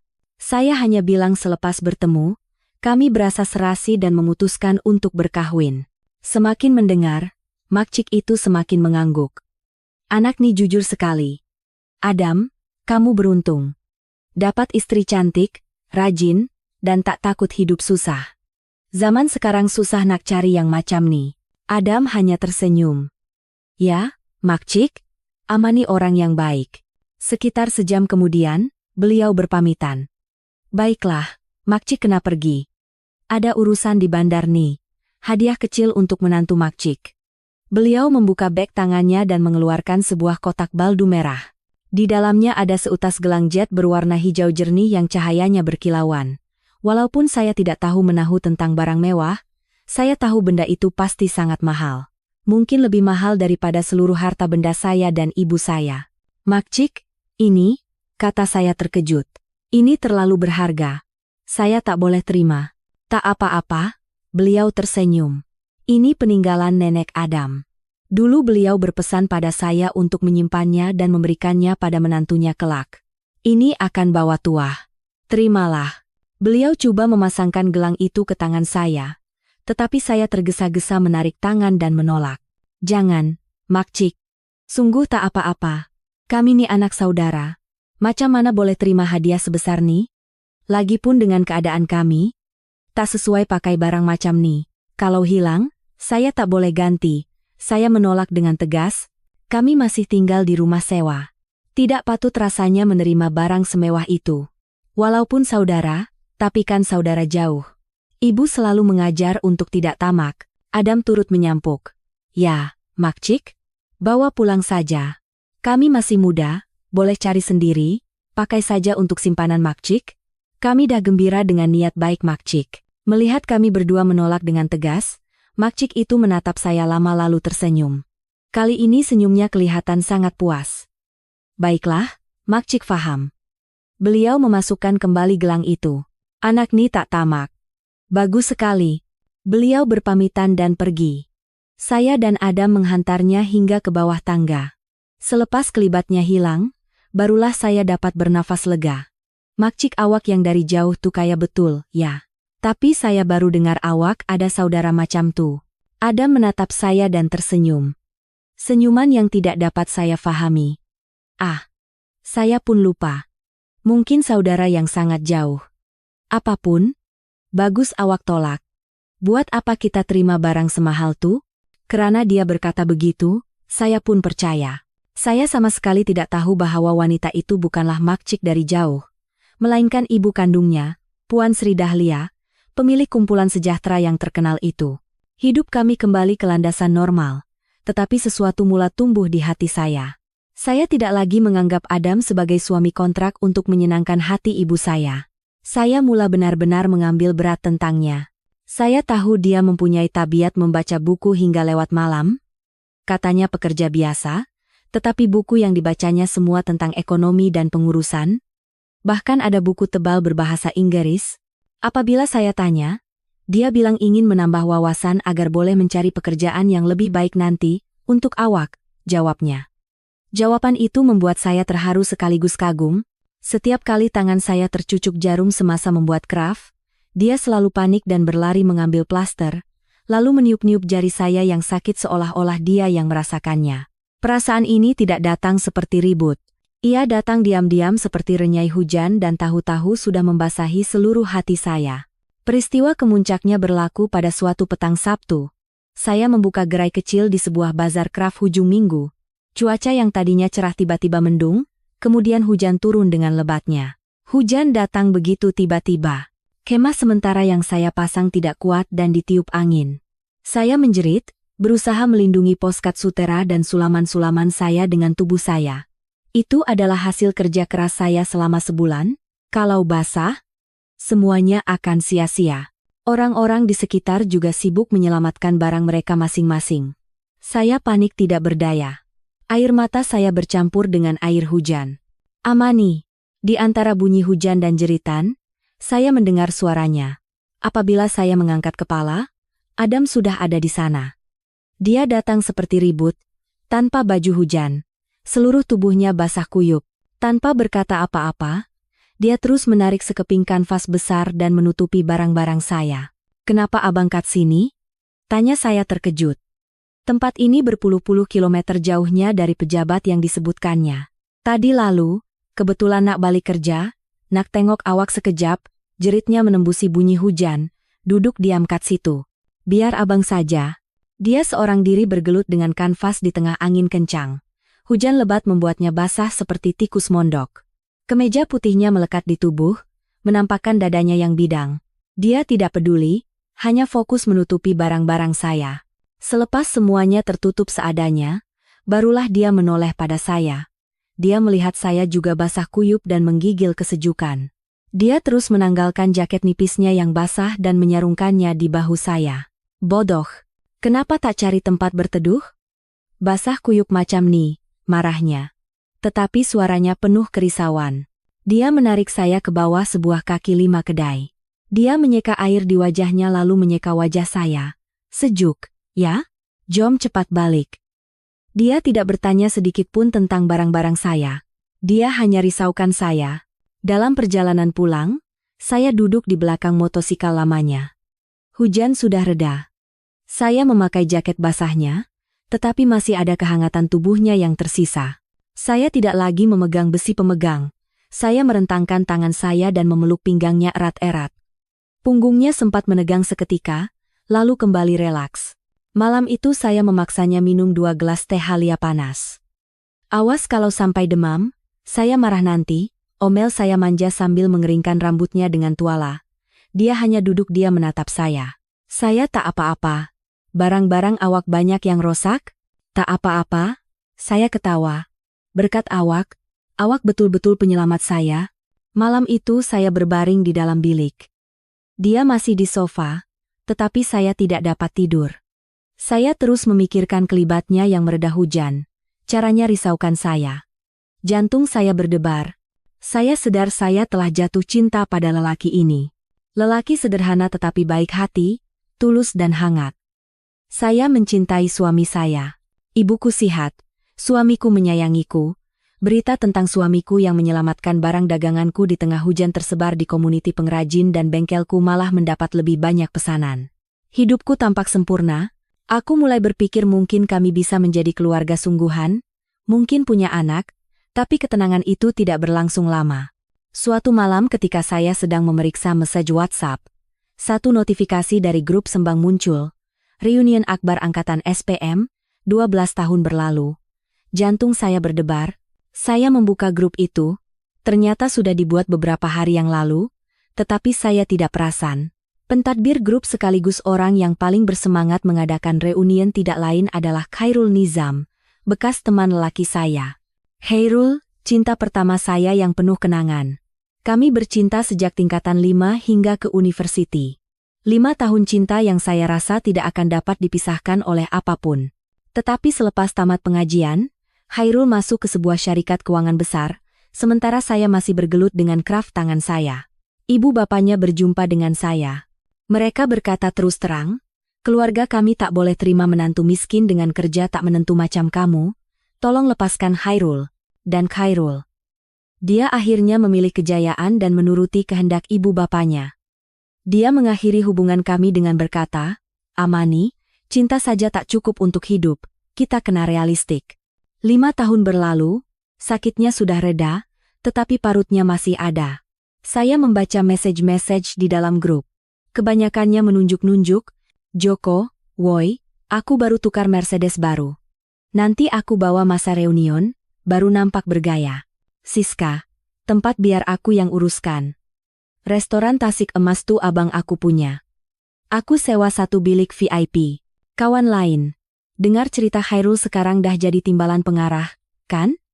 Hebat betul. Belanjalah, Rul, Hairul, haha, biasa je, guys.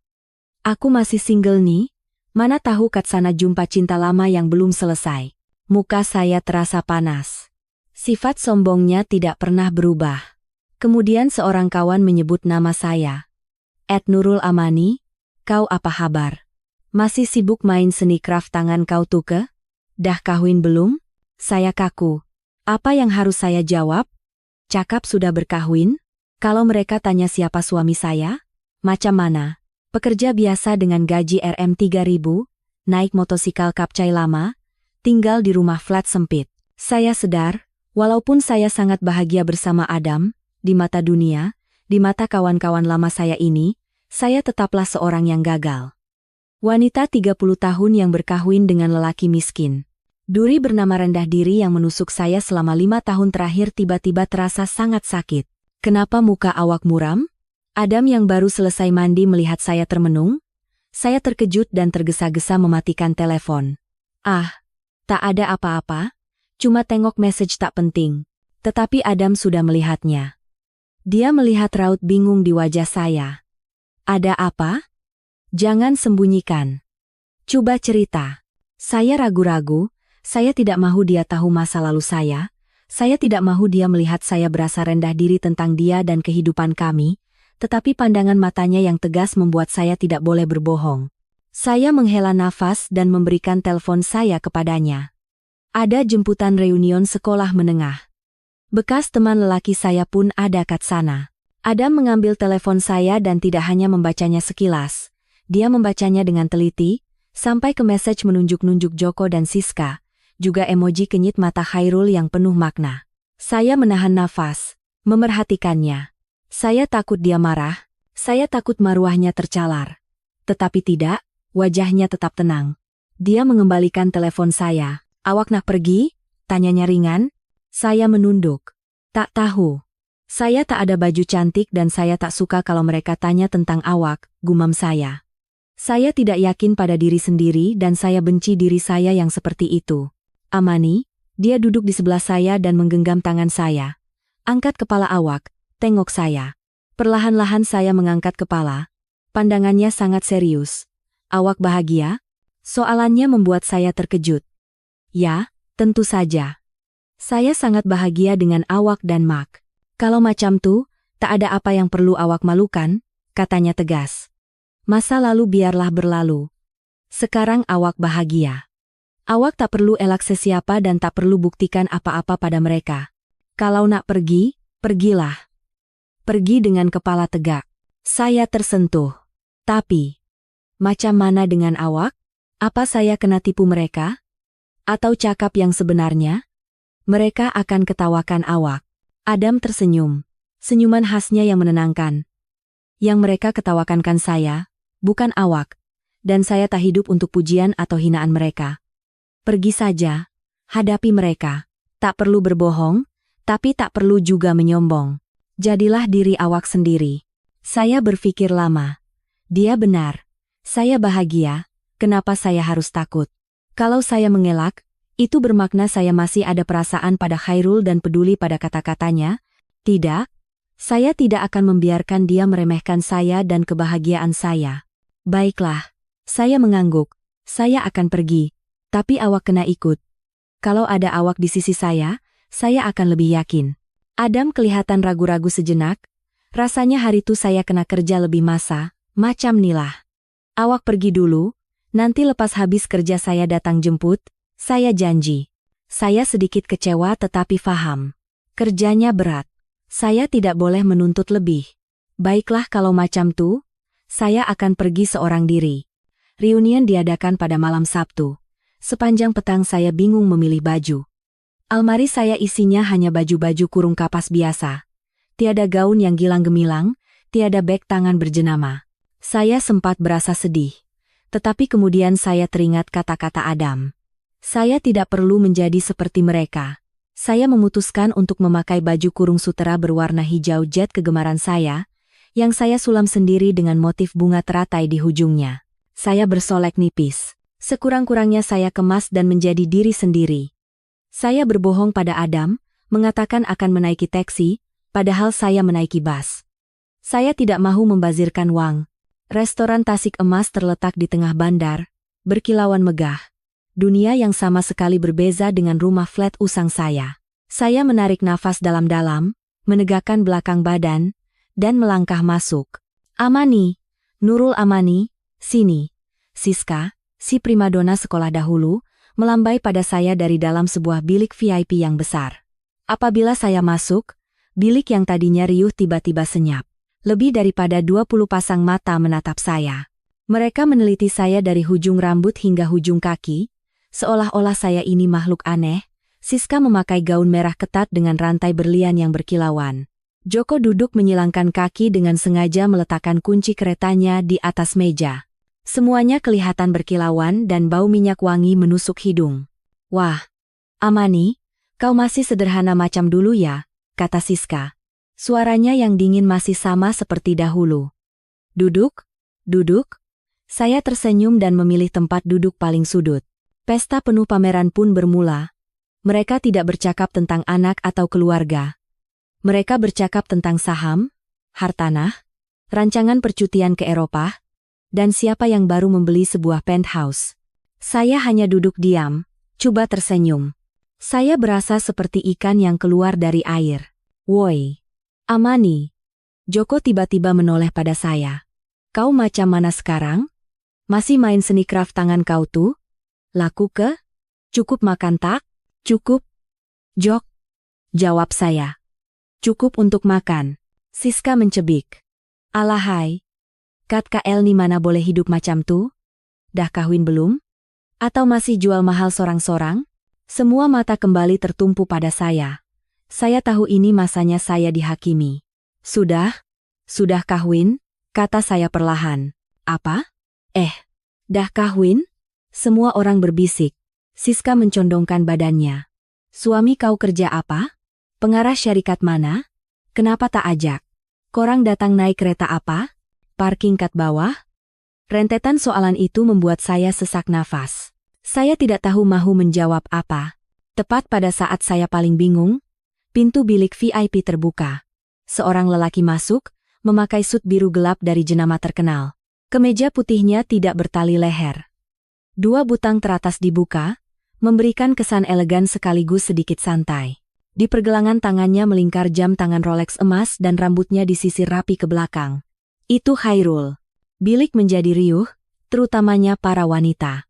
Timbalan pengarah kita dah sampai. Siska tergesa-gesa bangkit dan memberikan tempat duduk di sebelahnya untuk Khairul.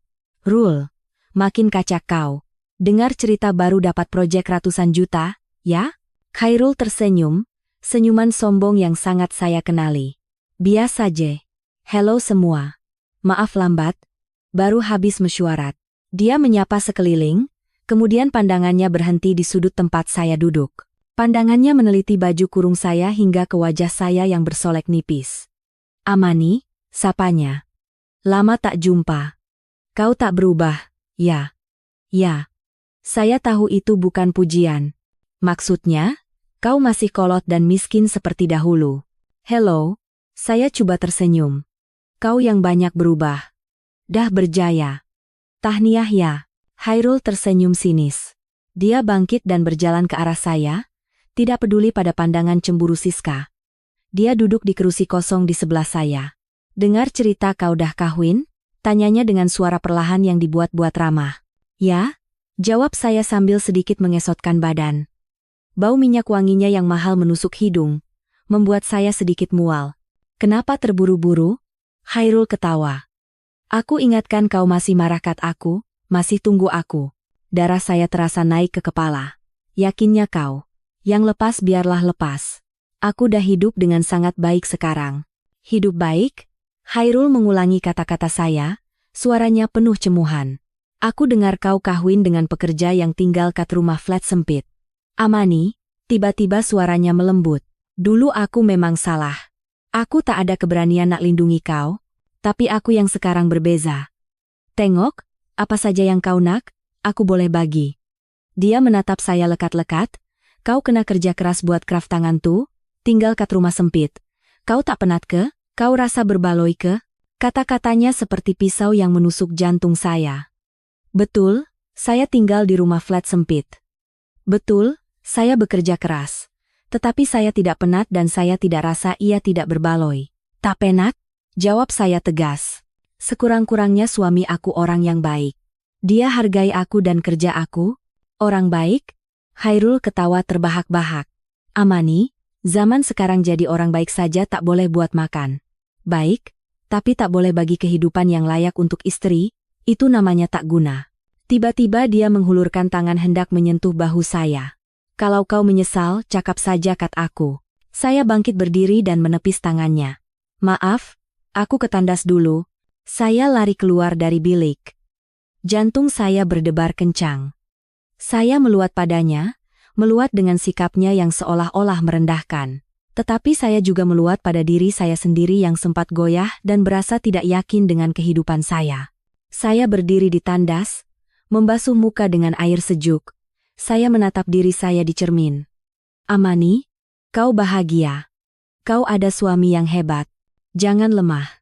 Saya menarik nafas dalam-dalam, merapikan rambut, dan kembali ke bilik pesta. Saya tidak akan lari. Sebaik sahaja saya masuk, saya mendengar suara nyaring Siska. Kesian betul nasib si Amani, cantik-cantik tapi akhirnya kawin dengan orang miskin, hidup susah. Yalah, timpal Joko. Katanya cuma pekerja gaji minima. Bodoh betul. Dulu masa Khairul belum jadi apa-apa, dia melekat J. Bila Khairul dah kaya, dia pula kawin dengan orang yang lagi miskin. Lagipun jual kraft tangan tuh dapat berapa sangat? Paling-paling sekarang kat rumah flat dia tengah kira duit shilling. Ketawa meletus. Khairul hanya diam sambil memutar-mutar gelas wainnya. Wajahnya menunjukkan ekspresi seorang pemenang. Tapi suami Amani mana ya? Siska kembali menyebut nama saya. Katanya nak datang. Kenapa tak muncul lagi? Tak ada baju lawan nak datang party ke? Atau segan tengok kawan-kawan istri dia kaya raya semua? Mungkin datang naik motor burukut? Joko kembali tergelak. Tempat letak kereta ke Tasik Emas ni kan tak boleh untuk motor. Saya mengepalkan tangan saya. Kuku saya menusuk tapak tangan. Rasanya saya sudah tidak tahan lagi. Tepat ketika saya hendak berdiri dan mengatakan sesuatu pada mereka, pintu bilik VIP kembali terbuka. Semua orang terdiam, menyangka itu pelayan. Adam masuk. Dia memakai kemeja putih yang saya jahitkan dan seluar slek hitam yang biasa dipakainya ke pejabat. Rambutnya disisir rapi dan di tangannya dia memegang sebuah helmet lama. Sepertinya dia meletakkan motosikalnya di suatu tempat di luar dan berjalan ke sini. Dibandingkan dengan kemewahan di bilik ini, suami saya kelihatan sangat biasa dan tidak kena pada tempatnya. Keheningan yang canggung menyelubungi bilik. Orang-orang menatapnya, kemudian menatap saya. Di mata mereka, ada cemuhan dan rasa kasihan yang terang-terangan. Tetapi sebaik sahaja melihatnya, semua rasa rendah diri saya lenyap. Rasa aman dan hangat yang saya kenali menyelimuti saya. Saya tidak peduli apa yang mereka pikirkan. Saya tersenyum cerah, bangkit berdiri, mengabaikan semua pandangan, dan berjalan cepat menghampirinya. Awak datang, kata saya riang sambil mengambil helmet dari tangannya. Dah habis kerja? Ya, dah habis. Adam tersenyum pada saya. Senyuman yang lembut. Maaf lambat semua. Saya Adam. Suami Amani. Dia menunduk sopan untuk memberi salam. Joko memecah keheningan. Dia mendengus. Oh, ini suaminya? Kerja kat mana? Balik pukul macam nih? Kerja lebih masa truk sangat. Gaji mesti besar ya? Pekerja biasa saja, encik. Syarikat kecil, jadi kerja agak banyak, jawab Adam, masih dengan tenang. Datang sini naik apa? Tanya Siska sinis. Kat bawah tadi tak nampak pula keretanya. Saya naik motor tadi, letak ke tepi jalan sana, jawab Adam jujur. Astaga, naik motor? Jerit Siska, seolah-olah itu adalah dosa besar. Tepat pada masa itu, Khairul bangkit berdiri. Dia membawa gelas wine-nya dan menghampiri Adam. Postur tubuhnya sedikit lebih tinggi dan penuh dengan kesombongan seorang atasan. Hello? Kata Khairul dengan suara angkuh. Saya Khairul, kawan baik dan bekas teman lelaki Amani, dan Awak, suami Amani. Dia sengaja menekankan perkataan bekas teman lelaki. Adam mengangkat kepala dan menatap mata Khairul lurus-lurus. Dia sama sekali tidak goyah. Ya, saya Adam, suami Amani. Gembira dapat berjumpa dengan kawan-kawan Amani. Suaranya tetap tenang, tetapi ada ketegasan yang aneh. Khairul tersenyum sinis. Encik Adam. Dia mengangkat gelas wine-nya. Saya betul-betul tak paham kenapa Amani pilih Awak. Coba tengok sekeliling. Kawan-kawan Amani semuanya berjaya, sedangkan Awak. Dia meneliti kemeja Adam dan helmet yang saya pegang. Amani itu wanita yang baik, lanjut Khairul dengan nada seolah-olah memberi anugerah. Dia layak dapat yang terbaik. Bukan hidup susah kat rumah flat, tapi tinggal di rumah mewah, naik kereta import, pakai barang berjenama. Bukan setiap hari pening fikir pasal duit dengan seorang pekerja biasa. Udara di dalam bilik menjadi tegang. Kemudian Khairul menoleh pada saya. Amani, dulu aku memang salah. Aku pilih kejayaan. Tapi sekarang aku ada segalanya. Tengok aku, ceraikan lelaki ini dan balik pada aku. Aku akan bagi kau kehidupan yang kau selalu impikan. Khairul, jerit saya. Seluruh tubuh saya menggeletar karena marah, tetapi sebelum saya sempat menyambung, Khairul kembali menoleh pada Adam. Awak boleh bagi dia apa? Gaji Rm 3.000? Atau motor buruk tuh? Awak ada keberanian tak nak mengaku yang awak ni tak mampu? Tak boleh naksara seorang istri?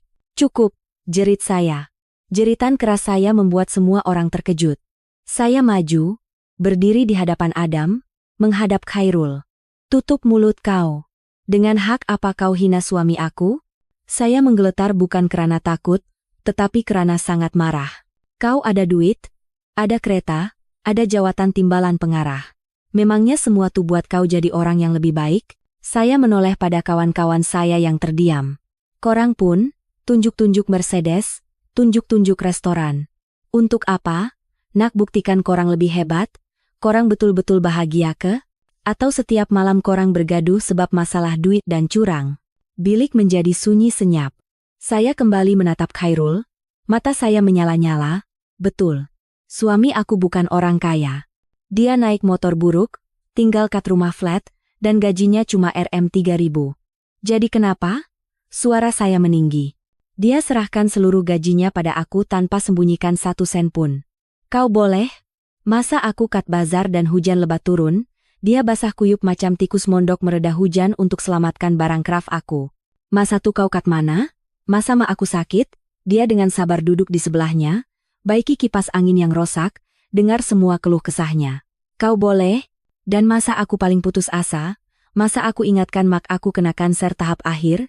Dialah yang senyap-senyap cari dokter terbaik, bawa mak aku ke hospital, dan tarik mak aku balik dari ambang kematian. Duit kau yang banyak tuh boleh buat semua tuh ke? Air mata saya tumpah. Duit kau simpan saja. Aku tak perlukan. Kau kata cinta saja tak cukup untuk hidup. Kau salah. Cinta yang tulus itulah yang paling buat orang rasa cukup. Saya menjeritkan kata-kata yang keluar dari lubuk hati saya. Kebahagiaan aku bukan duit.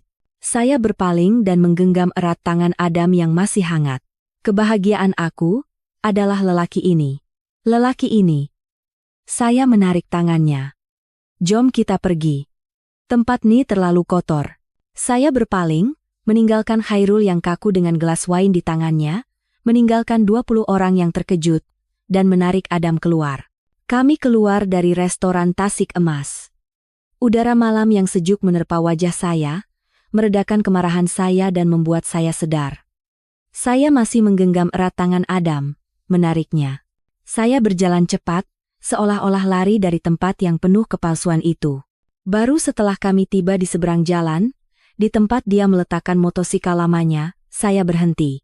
Selepas kemarahan reda, rasa takut dan malu menyerang. Apa yang baru saya lakukan? Saya baru saja menjerit di hadapan bekas teman lelaki dan semua kawan sekolah saya. Tetapi yang lebih penting, saya baru saja meneriakkan keadaan miskin suami saya di hadapan semua orang. Dia pasti marah. Maruah seorang lelaki itu sangat penting. Saya baru saja memalukannya di hadapan umum. Perlahan-lahan saya melepaskan tangannya. Saya tidak berani menatap wajahnya. Adam. Saya. Minta maaf. Gumam saya. Saya tak sengaja. Saya tak berniat cakap macam tu pasal. Saya cuma terlalu marah. Maafkan saya sebab biarkan awak dihina. Saya menunduk. Air mata saya mula menitis. Saya adalah istri yang teruk. Bukannya melindungi suami saya malah membuatnya direndahkan orang lain. Saya menunggu omelan, menunggu ayat. Saya malu betul dengan awak. Tetapi tiada apa-apa. Saya hanya merasakan sepasang lengan yang kuat memeluk saya. Adam memeluk saya. Dia memeluk saya begitu erat sehingga saya sesak nafas. Dia membenamkan wajahnya di rambut saya dan saya dapat merasakan bahunya bergetar. Dia menangis, saya terkejut. Saya coba mengangkat kepala untuk melihat wajahnya. Matanya merah dan berkaca-kaca.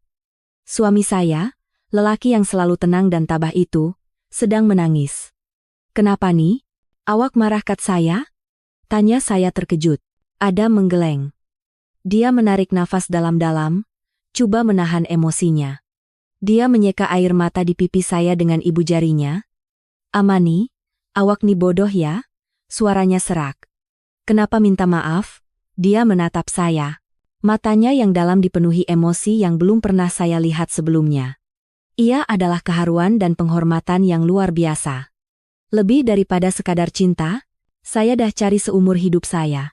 Bisiknya dengan suara masih bergetar, hanya untuk dengar kata-kata tu dari awak.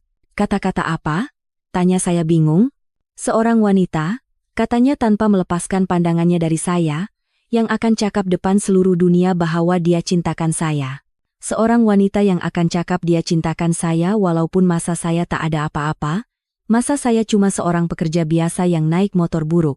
Tapi itu kan memang betul, kata saya. Saya cintakan awak bukan sebab apa yang awak ada, tapi sebab diri awak. Adam tersenyum. Senyuman bahagia yang bercampur sedih. Dia kembali memeluk saya. Terima kasih. Amani. Terima kasih. Sebab lindungi saya. Terima kasih. Sebab pilih saya. Dia melepaskan pelukannya dan memakaikan helmet di kepala saya. Jom balik. Istri saya hebat sangat malam nih. Saya duduk di belakang motosikalnya, memeluk pinggangnya erat. Motosikal lama itu dihidupkan. Saya menyandarkan kepala di punggungnya, dapat merasakan degupan jantungnya yang masih berdebar kencang. Saya tidak sepenuhnya faham maksud kata-katanya. Saya hanya tahu malam ini, selepas saya menjerit. Kebahagiaan aku bukan duit, sesuatu di antara kami telah berubah selamanya. Saya telah melindungi lelaki saya, dan entah kenapa, dia sangat terharu karenanya. Motosikal lama itu membawa kami pulang. Saya masih memeluknya erat dari belakang, membenamkan wajah di punggungnya yang tegap. Kemarahan sudah hilang, rasa malu juga sudah tiada. Yang ada di hati saya sekarang hanyalah perasaan cinta yang meluap-luap. Saya telah melindungi lelaki saya, dan dia menangis karena kata-kataku. Udara di antara kami benar-benar berbeza. Bukan lagi sekadar rasa terima kasih, hormat, atau cinta yang baru bersemi. Ini adalah ikatan yang tak terpisahkan yang telah ditempa dalam api. Saya berasa mulai malam ini, kami telah menjadi suami istri yang sesungguhnya. Motosikal berhenti di hadapan flat kami yang usang. Apabila dia mematikan engine, keheningan malam menyelimuti kami. Saya turun dari motosikal, menanggalkan helmet, dan memberikannya pada Adam. Saya ingatkan dia akan meletakkan motosikalnya, dan kami akan naik ke rumah kami yang selesa. Tetapi dia tidak melakukannya. Dia hanya berdiri diam. Dia tidak menatap saya. Dia menatap ke hadapan, ke udara kosong. Cahaya lampu jalan yang malap menyinari sisi wajahnya, dan saya dapat melihat dengan jelas ketegangannya. Dia mencengkam hendal motosikal begitu erat sehingga buku-buku jarinya memutih. "Kenapa?" tanya saya perlahan. "Jom kita naik." Adam menoleh pada saya. Pandangannya bukan lagi pandangan terharu seperti di restoran tadi. Ini adalah pandangan penuh penderitaan, tekad, dan ketakutan yang belum pernah saya lihat sebelumnya. "Amani," suaranya serak. Lebih serak dari sebelumnya, ada sesuatu yang saya nak cakap pada awak. Jantung saya berdebar. "Apa? Awak marah sebab saya bongkar semuanya kat partitu?" "Maafkan saya." Bukan itu." Dia memotong saya. "Apa yang awak buat tadi adalah perkara terbaik yang pernah terjadi pada saya. Tapi, justru sebab awak buat macam tu, saya tak boleh lagi tipu awak." "Tipu?" Jantung saya berdebar semakin kencang. "Tipu apa?" Ratusan pikiran melintas di kepala saya. Adakah dia sudah beristri? Tidak. Tidak mungkin. Ada hutang atau sakit?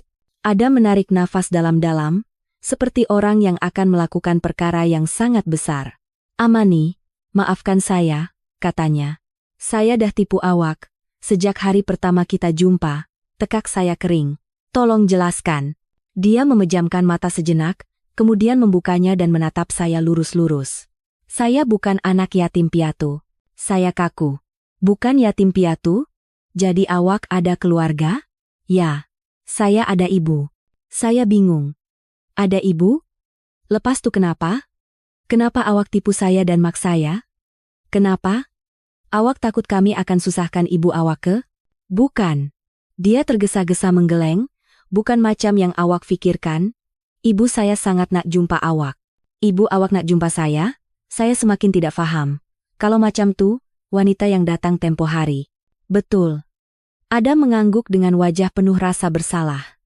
"Makcik dari jauh yang datang ke rumah kita tempo hari itu adalah ibu kandung saya." Kepala saya pening. "Ibu awak? Kenapa? Kenapa korang sampai berlakon? Apa salah saya? Dia tak suka saya ke? Jadi awak tipu sebagai yatim piatu supaya senang kawin dengan saya?" Ketakutan mula menyelubungi saya. Masalah keluarga rumit macam apa yang telah menjerat saya? Justru sebaliknya, Adam memegang bahu saya. "Amani, dengar cakap saya. Ibu saya sangat sukakan awak. Sangat puas. Justru sebab dia sangat puas, saya jadi semakin rasa bersalah." Saya tak faham langsung. "Adam." Saya mula menangis. "Tolong cakap yang sebenarnya. Awak ni sebenarnya siapa? Kenapa awak kena tipu sebesar tu?" Saya ingatkan ini adalah pengakuan terbesarnya. Saya ingatkan dia adalah pekerja biasa yang berbohong sebagai yatim piatu untuk menutupi masalah keluarga yang rumit. Tetapi saya salah. Adam menatap saya, matanya dipenuhi rasa bersalah yang tidak terhingga. "Saya bukan pekerja biasa, dan saya tak tinggal di rumah sewa ni. Rumah ni, motosikal ni, semuanya palsu." Tubuh saya membeku. "Amani." Suaranya bergetar. "Ikut saya. Saya akan tunjukkan awak kebenarannya. Saya akan tunjukkan siapa saya sebenarnya." Saya tidak tahu bagaimana saya boleh mengikutinya. Saya seperti orang yang berjalan dalam tidur. Otak saya menolak untuk menerima maklumat ini. Palsu? Semuanya palsu? Adakah cintanya juga palsu? Perhatiannya. Saya tidak mengikutinya naik ke flat. Dia membawa saya berjalan menyusuri lorong sempit hingga ke jalan raya. Saya masih berjalan linglung. Dia berhenti di tepi jalan.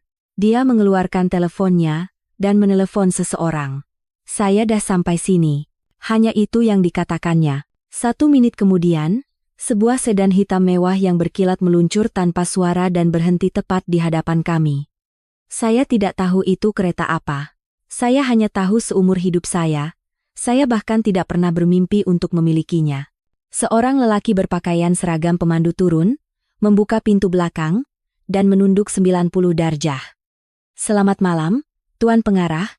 "Selamat malam, Puan." "Silakan, Tuan Pengarah." "Puan." Saya menatap pemandu itu, kemudian menatap Adam. Adam tidak menatap saya. Dia menggenggam tangan saya.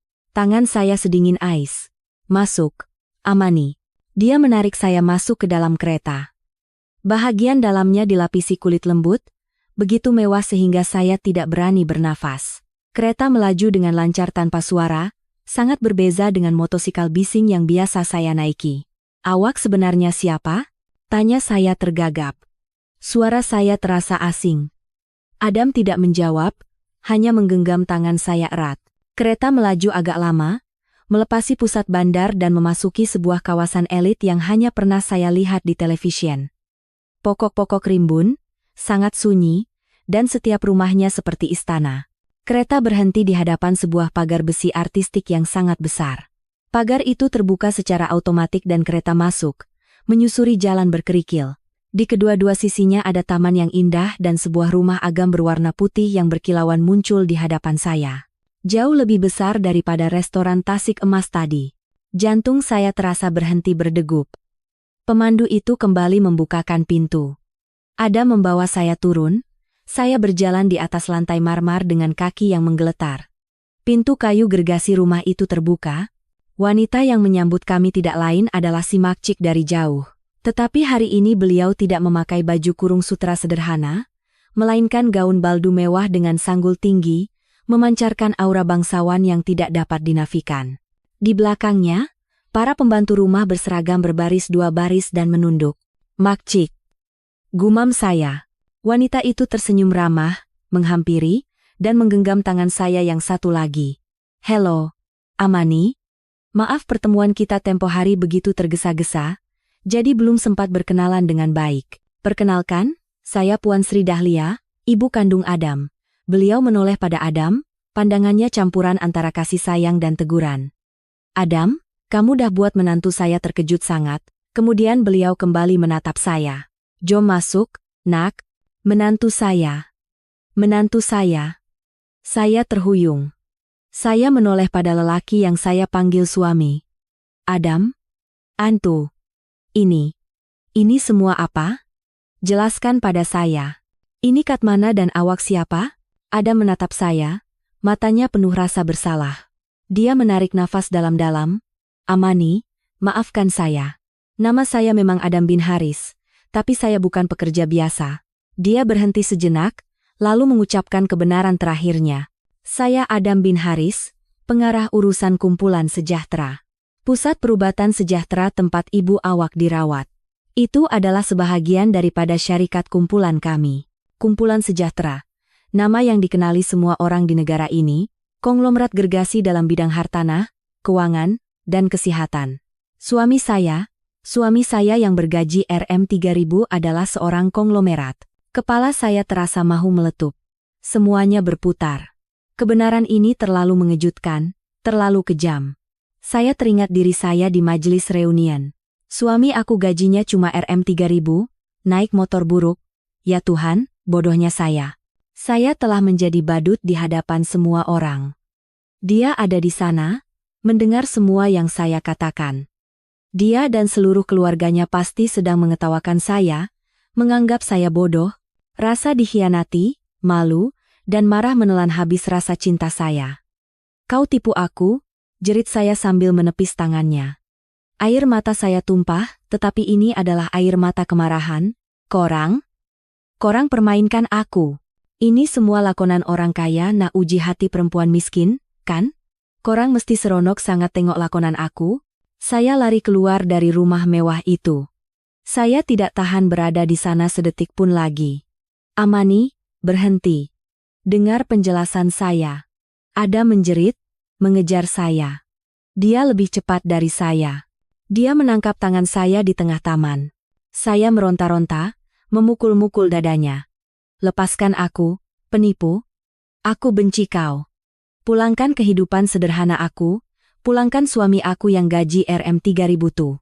Aku tak perlukan konglomerat. Tak perlukan. Saya tersesak-esak. Amani, tolong dengar cakap saya. Dia memegang saya erat. Perasaan saya pada awak tu nyata. Itu bukan tipu. Nyata? Saya ketawa sinis. Nyata? Tapi buat lakonan macam ni? Kau anggap aku ni apa? Nak, tenangkan diri. Puan Sri Dahlia juga mendekat. Beliau sama sekali tidak marah. Matanya hanya penuh empati. Puan Sri. Puan Sri pun tipu saya, isak saya. Puan Sri datang ke rumah flat kami, tengok meja makan kami yang sederhana, rumah kami yang buruk. Mesti saya nampak menyedihkan sangat kat mata Puan Sri.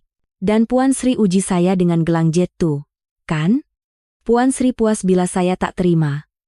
Macam tuh cara korang layan orang? Henning. Kata-kata saya terlalu tajam, terlalu menyakitkan. Puan Sri Dahlia menghela nafas. Amani, maafkan Makcik, sepatutnya Makcik larang Adam. Tapi sebelum kenal kamu, tahukah kamu berapa ramai wanita yang Adam dah jumpa? Mereka datang padanya cakap cinta, tapi mata mereka hanya tertumpu pada kad kredit dan hartanya. Adam dah penat ditipu. Dia jadi tak percaya lagi pada cinta. Beliau menatap Adam dengan kasihan, sebab itu dia putuskan untuk sembunyikan identitinya, berpura-pura jadi orang biasa. Dia nak cari seseorang yang tulus cintakan dia seadanya, bukan sebab duitnya. Makcik fikir dia gila. Zaman sekarang mana ada wanita macam tuh? Puan Sri Dahlia menatap saya. Tapi kemudian Adam jumpa kamu. Adam menyambung kata-kata ibunya. Amani? Masa pertama kali kita jumpa kat kafe, masa awak cakap nak kahwin cepat dan tunjuk kat pengenalan awak, saya pun sempat sangka awak sama macam mereka, wanita materialistik. Tapi awak cakap itu sebab ibu awak yang sakit. Awak cuma perlukan orang baik, orang biasa.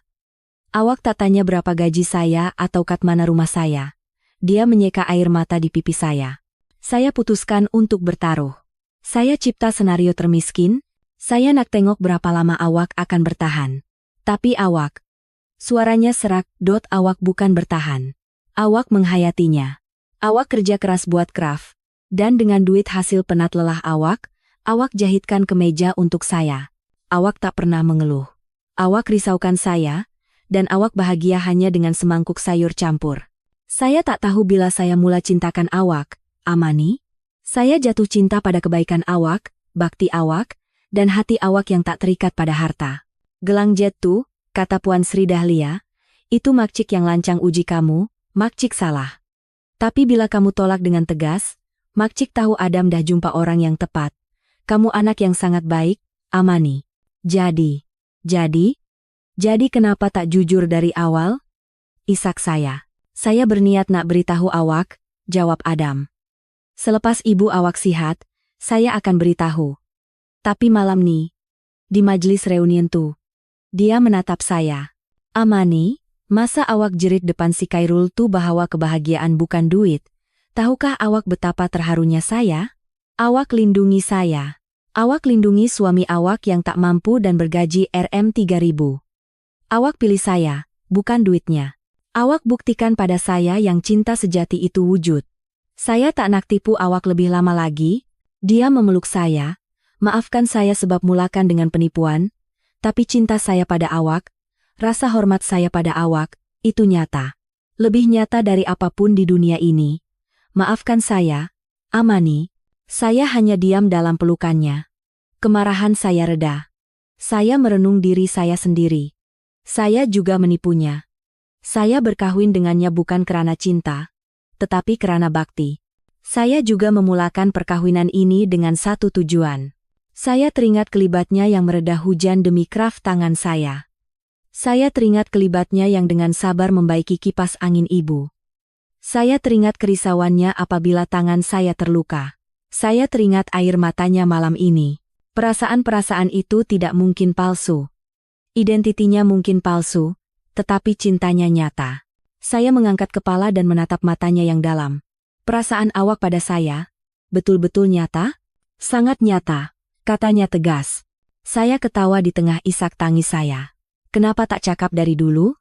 Saya tengah kumpul duit nak belikan awak motosikal baru. Adam turut ketawa. Dia menyeka air mata saya. Motosikal tuh akan saya simpan. Itu kenangan kita. Terima kasih, sayang. Puan Sri Dahlia tersenyum. Sudah, jom kita masuk. Makcik dah siapkan air halia untuk menantu Makcik. Setahun kemudian, di rumah Agam itu, tetapi tidak lagi terasa dingin, sebaliknya sangat hangat. Di taman, Ibu saya sedang ketawa sambil menjaga bunga bersama besannya, Puan Sri Dahlia, yang kini sudah seperti adik-beradik. Ibu saya berpindah dan tinggal bersama kami. Kedua-dua ibu itu sekarang bersahabat karib. Saya sedang duduk di buayan. Perut saya sudah membuncit. Saya sedang mengait sepasang baju bayi yang sangat kecil. Adam keluar dari dalam rumah. Dia tidak lagi memakai sut. Dia memakai kemeja putih yang saya jahitkan untuknya tahun lalu. Mengait lagi? Nanti mata awak rosak, katanya sambil mendekat dan memeluk bahu serta perut saya yang buncit. Hari ini bayi kita tak menendang pun. Mana ada? Saya tersenyum dan menyandarkan kepala di bahunya. Dia menendang. Sekuat tendangan awak massa mereda hujan hari itu. Dia mencium rambut saya. Terima kasih sebab bagi saya sebuah keluarga. Saya menatap ibu saya, menatap Puan Sri Dahlia, dan menatap suami saya di sisi saya. Hidup saya seperti mimpi, tetapi ini bukan mimpi. Ini adalah kisah yang bermula dari pembohongan demi bakti, yang bertemu dengan pembohongan untuk mencari cinta sejati. Pepatah kebahagiaan bukan uang akan sentiasa benar, tetapi apabila uang berada di tangan seorang suami yang berhati hangat, ia boleh membantu menjaga dan memelihara kebahagiaan itu lebih lama. Dan saya, Nurul Amani, telah menemukan suami paling berharga di dunia.